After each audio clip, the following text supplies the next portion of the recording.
Mula sa baybayin ng Elyo, isang kwento ang sisibol. Isinilang sa kaba, sa tabi ng dagat. Pangarap ay buhay na malayo ang hangganan.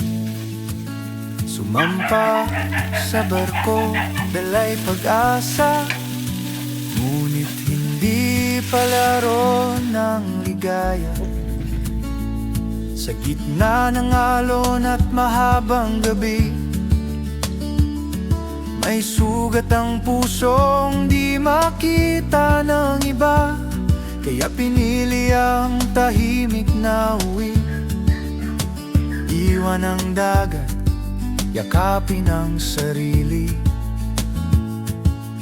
Hindi lahat ng pangarap ay nasa malayo. Minsan nasa bahay lang, tahimik na naghihintay. Ito ang kwento nila kay Ilocano, mula sa dagat patungong kusina.